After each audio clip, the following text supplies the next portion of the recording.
أبدأ بالنائبة المستجوبة أيضا. هذا الملف كامل مالها. هذا الملف أنا قدمته إلى هيئة النزاهة المستجوبة هي. هذا الملف مالها هسه أقرأ لكم مضمون هذا الملف إلى السيد رئيس الوزراء، إلى لجنة الأمن والدفاع. والآن يوجد 8 قضايا مقامة على السيد المستجوبة من قبلي وقبل الوزارة على هذا الموضوع. نعم النائبة عالية نصيد الطلبات اللي جتني اللي 32 طلب اللي صار الإشكال على ضوءها معايا، اجت إلى الوزارة. لا عقود معك لا، حتى أكون يعني واضح. طلب تنسيب، طلب نقل، زين، طلب ترقية. نعم لا بعد عندي تطوع. طبعا هذا بالزمن شو اسمه تنزيل أسلحة من الذمة، ومن ضمنها تنزيل ذمة BKC من الحاجة أم مؤيد. ما أدري من الحاجة أم مؤيد. بعدين قبول تطوع 1000 جندي وموجودة بالأسماء. قبول تطوع هذا بزمن سعدون الدليمي. نعم أنطيك دور بدون مقاطعة.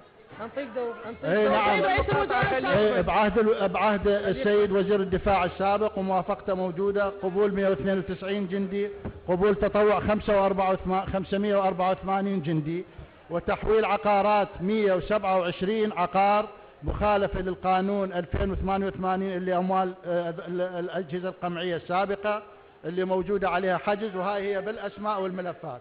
ملف كامل موجود حاليا في هيئة النزاهة ولدى الجهات المعنية ولجنة الأمن والدفاع أيضا عندها. سيد وزير الدفاع وصل الفكرة هذه وأنا هل من المعقول أن أستجوب من نائبة بيني وبها خصومة شخصية في المحاكم؟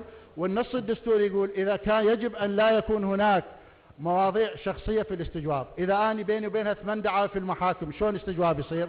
ولكن هذا الترتيب مال سليم الجبوري حتى يجيبني للاستجواب، لأنه لو أنا كنت شريك كان سليم الجبوري ما جابني للاستجواب. خلي يكون واضح.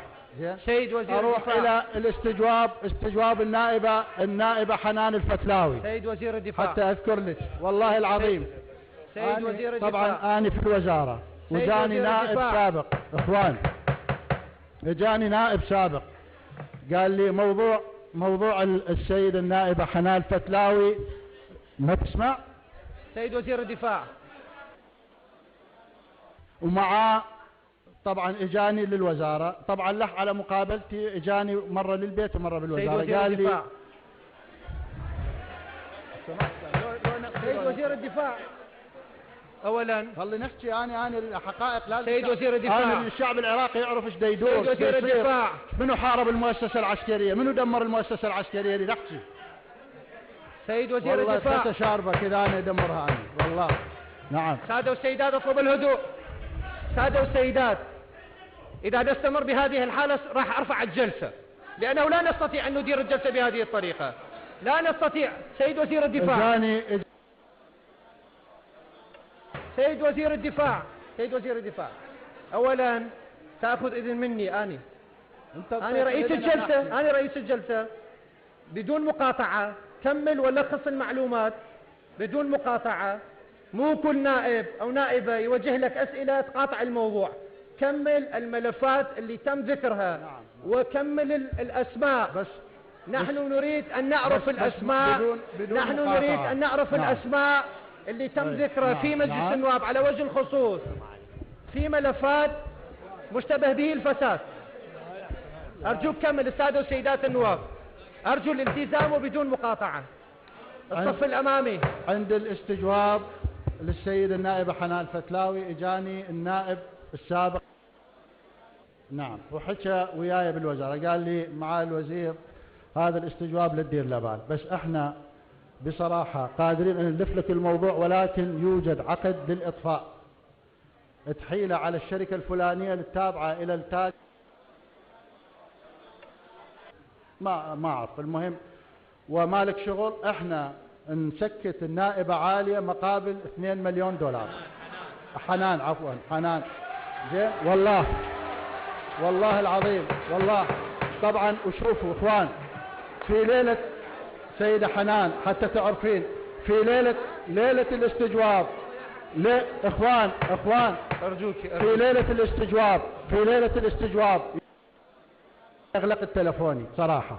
في اليوم الثاني قبل ما دخلت للاستجواب في غرفة سليم الجمهوري جاء علي قال لي البارحة 40 مرة اتصلت بيك وما حصلتك. انا كنت قاعد يم السيد النائبة، الموضوع كان حليناه.